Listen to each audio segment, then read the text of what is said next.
Guys, ang kapayapaan ng Diyos sa ating lahat. Guys, meron akong ni-repair dito na board na Carrier 1 HP. Ang naging problema nito, ayaw mandar ni outdoor unit. Ang nakita kong problema guys, ito MOSFET at saka yung IPM shorted guys. At hindi ko na live guys kasi sa Facebook ako nag live.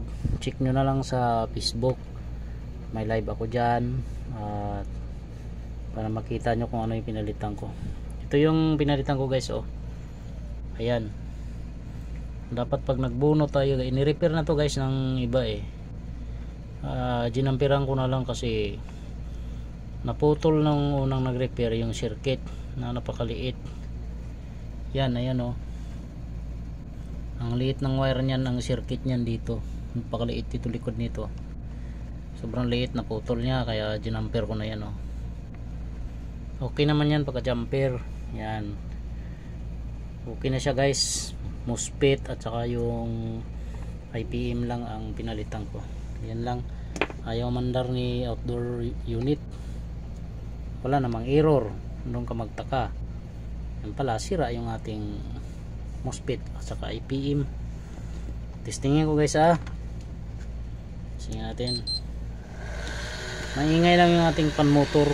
Panmotor yan, baka magtaka kayo, panmotor. Maingay. Yan.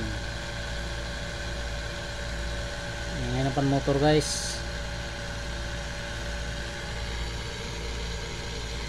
Okay, antay-antay natin. Ayan, mandar ng ating panmotor sa outdoor. Ayan o. Antayin na lang natin yung compressor na mandar. Nilagyan ko ng ano to guys, ng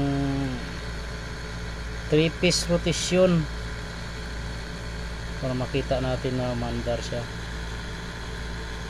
Yan. Tayo nating may delay lang kunti ang compressor. Ayan, mandar na siya oh. Ayan guys, umilaw na oh. Ibig sabihin mandar na yung ating compressor guys. Ayan. Ayan oh. Ayan. Okay na siya guys. Meron na kami pambiling bigas sa 1 kilo. Pag ayaw mandar ng ano guys, kulang error, i-check nyo kaagad yung MOSFET nyo. Tips lang naman yan guys, para sa mga baguhan. Yan. Sa mga veterans naman, mani-mani na lang yan.